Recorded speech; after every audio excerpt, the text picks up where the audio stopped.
دوستو موسم سرما میں نزلہ اور زکام ایک گمبھیر طبی مسئلہ بن کر ابھرتا ہے۔ سرد ہوا لگنے سے ہمیں نزلہ اور زکام شروع ہو جاتا ہے۔ اس موسم میں ہمیں الرجی بھی ہوتی ہے۔ اس ویڈیو میں ہم آپ کو نزلہ اور زکام سے بچنے کے 4 آسان طریقے بتائیں گے۔ تو ویڈیو کی کرتے ہیں شروعات۔ طریقہ نمبر 1، سیب کا سرکہ۔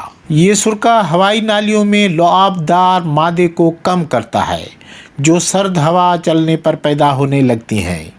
سرکہ کھانے سے الرجی پیدا کرنے والے عناصر ختم ہو جاتے ہیں، مثلاً گرد و غبار، پھولوں کا زیرہ وغیرہ۔ الرجی سے دمہ اور زکام ہو جاتا ہے۔ ان سب تکالیف پر قابو پانے کے لیے ہلکے گرم پانی کی ایک گلاس میں 1 چمچہ سیب کا سرکہ ڈال کر دن میں 2 بار پی لیجئے، آپ کو افاقہ آ جائے گا۔ نمبر 2، آسان طریقہ، منوکا درخت کا شہد۔ منوکا پھولوں سے رس چوسنے کے بعد شہد کی مکھیاں اس درخت پر چھتا بنا لیتی ہیں۔ ان چھتوں سے حاصل ہونے والا شہد آپ کی قوت مدافعت میں اضافہ کرتا ہے اور آپ الرجی سے بچتے رہتے ہیں۔ منوکا درخت نیوزی لینڈ میں ہوتا ہے اور اس کا شہد بڑے جنرل اسٹوروں پر دستیاب ہے۔ اس شہد کا 1 چمچہ صبح کھانے سے آپ کے جسم میں اینٹی باڈیز مادہ پیدا ہو جاتا ہے جو قدرتی طور پر آپ کو الرجی اور انفیکشن سے بچاتا ہے۔ نمبر 3، آسان طریقہ، نمکین پانی۔ دوستو ناک میں جمی ہوئی رطوبت کو نمکین پانی صاف رکھتا ہے اور اس سے الرجی بھی نہیں ہوتی۔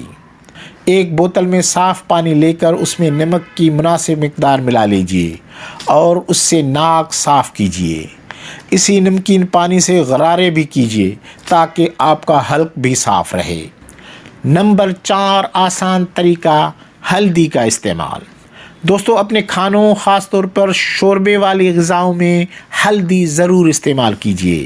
اس کی رنگت سے غذائیں خوشنما ہوتی ہیں اور جب آپ ان غذاؤں کو کھاتے ہیں تو ان سے حلق کی خراش دور ہو جاتی ہے اور زکام کے اثرات بھی ختم ہو جاتے ہیں۔ رات کو بستر پر جانے سے قبل گرم دودھ کی 1 گلاس میں تھوڑی سی ہلدی اور پسی ہوئی کالی مرچ ملا کر پینے سے سینہ صاف ہو جاتا ہے اور بلغمی اثرات بھی ختم ہو جاتے ہیں۔ تو دوستو یہ تھے 4 آسان طریقے جن کے استعمال سے آپ نہ صرف نزلہ و زکام سے بچ سکتے ہیں بلکہ نزلہ و زکام ہونے کی صورت میں ان چاروں میں سے کسی ایک طریقے سے علاج کر کے نزلہ و زکام سے چھٹکارا پا سکتے ہیں۔ امید ہے کہ آپ کو یہ ویڈیو پسند آئی ہوگی۔